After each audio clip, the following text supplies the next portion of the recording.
FC Barcelona will be the death of me. Bruh, that match was so crazy. Was so crazy. First of all, we have to go back to the game with Dortmund, right? I don't even know whether I should be happy because we won, or I should feel scared and feel sad because of how we played. The game against Dortmund was a game that ended, and I said on most comment sections on Twitter, and I even tweeted it. I mentioned the fact that this was a terrible game, and the players kept saying, at least we're in the semi-finals, at least we won. There is this level of unnecessary confidence, which is the reason why the set of Messi with Suarez and all that didn't win more Champions League trophy, as good as they were. When you become so confident in your abilities, you lose guard. You let teams that shouldn't, measure up with you start playing as if they were your equals. That's, by the way, during the press conference, Flick had an outburst. He was mentioning how the schedule is choking us, which is fine, it's true. And we are doing very well by still winning with that kind of schedule. We just have this next gear that we can tune on to. And it's beautiful to see. But this game, it started off with Ferran Torres scoring.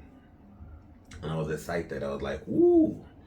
It's about to go down. We're going to eat them up now. Let's go, let's go, let's go. And then the whole game became riddled with mistakes. Unnecessary mistakes. The first goal was a joke. Borja Iglesias just had our number. The second goal, loads of mistakes again. And I'm like, what's happening? Are we going to lose this match? I was pissed because I usually watch my match and also watch Faisal, right?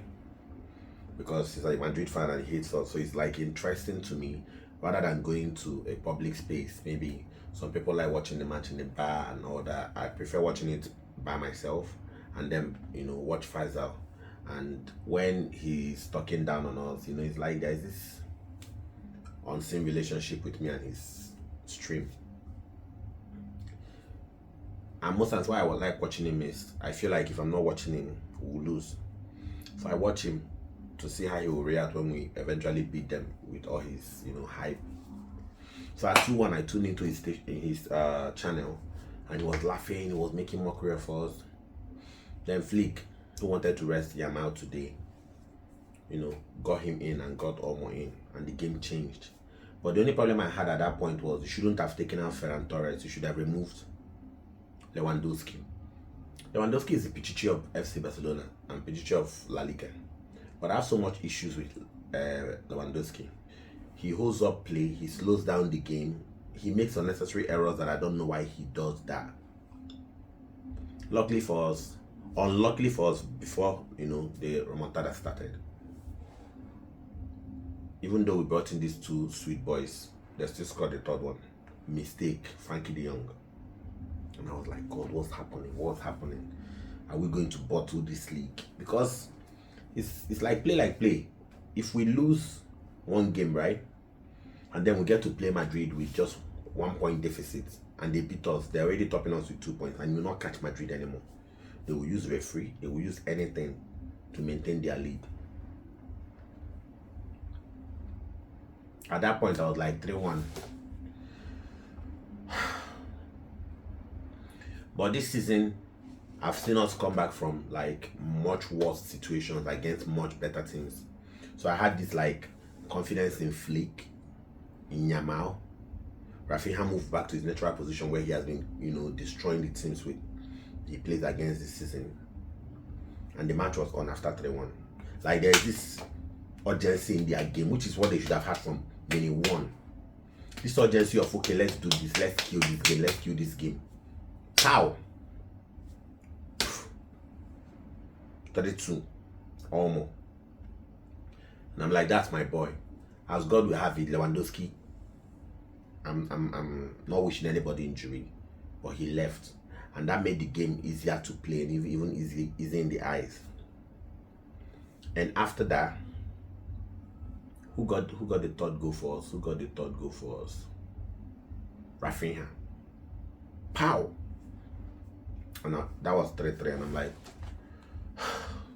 so at this point, even if we ended up drawing that match, we gained a point. That means we're passing Madrid with 5 points.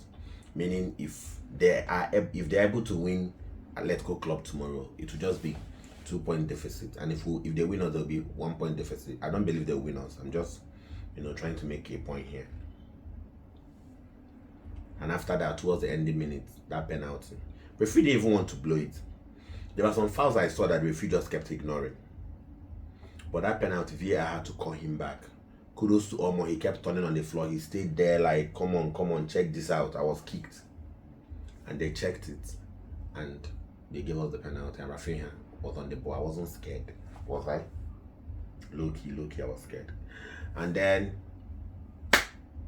my boy put it at the back of the net. And that was 4-3. And then there was that urgency again to defend. That urgency to protect what we had. And now we are 7 points ahead of Madrid. It can never be more beautiful than this. Because you heard it here first. Madrid is going to lose against Atletico Club. I know how a team like Madrid functions, right? The confidence, it works with their game a lot. They are going to lose. The game against Arsenal that they lost was a big hit for them. Even before then, the game against Alaves was very weak. And they can't just correct that mistake on that few days, because first of all, they are depressed. They are second guessing themselves. The confidence is low. They don't really like their coach at this point. Everybody's blaming everybody who is at fault. There's no unity in that squad. And a club like Atletico Club under Valverde, our beautiful Valverde, is going to give us a breathing space in the league, so that even if we play them at their Clasico, we are playing them with this confidence of, even if we lose, right, we are still 4 points ahead of them. But we're not going to lose their Clasico, because hopefully by then, the men are Clasico for the league, right? Hopefully by then, Balde is bad, because Gerard Martin is ass.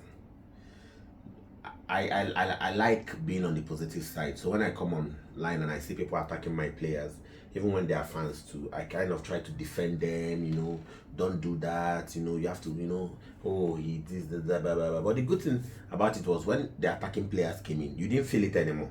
Because it's not as if all through the season our backline was like the Great Wall of China. No, it's just a case that the attacking players are doing so much that the team that we are playing against don't even have enough breathing space to now attack. That's what has been our saving grace.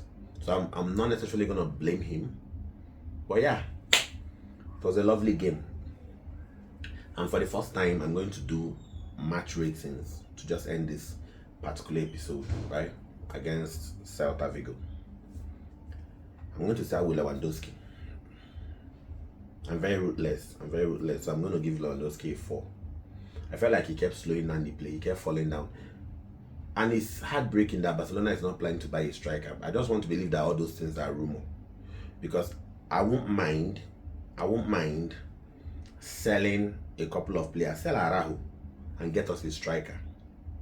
If we win the league and win the Champions League and win the Copa del Rey, hopefully, knock on wood, right? We have enough income that will generate enough FFP to get a striker. I'm going to do a separate video about that, hopefully tomorrow, because I'll be traveling soon. And when I'm there, I might not really have enough chance as I do now to make videos like I'm making now, right? It's not going to be I'm going to my country home. Anyway, Lewandowski 4. To me, was ass.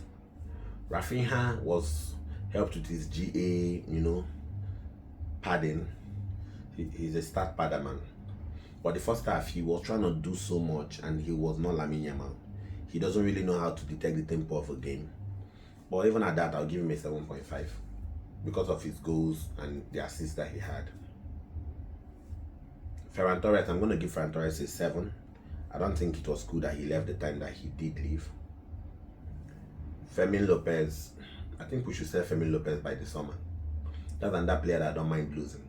Like, if we sell Fermin Lopez and the options that we have is just Dani Olmo, Pablo Torre, and Gavi on our cam central attacking midfielder, I won't mind. I'm going to give Fermin Lopez a 6. I'm going to give De Jong, because of his mistake, a 6.5. Pedri is always going to be an 8 for me, but the boy will not kill himself. Gerard Martin, 6, right? Inigo Martinez, there was this one save that you did that is just going to push you a little bit into 7. Kubasi, I won't say you are tired, I just felt like the game, you people felt so much confidence that you could put, Celta Vigo where you want them to be, and you do whatever you want to do in the game, and that affected Kubasi's game, terribly. So I'm going to give him a 6.5. Kunde was so tired. Kunde was ass, man. I can't lie. So I'm going to give Kunde a 6. Szczesny saved us so much. I'm giving Szczesny an 8. Pau Victor came in not enough time for him to do anything, so I'll give him a 6, right? Dani Olmo, I'm going to give Dani Olmo a 9. Lamine Yamal, I'm going to give him a 9. These two guys came into the game and changed it totally. Erigasha came in, I didn't really see him do much. I'm going to give him a 6.5. And that will be it for today, man. We're still winning in the league. We are unbeaten in the league this year, right? And the loss in the Champions League kind of affected our whole streak this year, but still, we're winning and we're getting there. I think 5 more matches to go now, right? Is it 5? Because before this game it was 6 more matches to go. We are playing Rayo Valladolid, and we beat them 7 or so in the first leg. So this second leg, I also feel like is another opportunity to rest some of our players against the Copa del Rey match that we have for Real Madrid on the 26th on my birthday. Yeah, Visca Barça.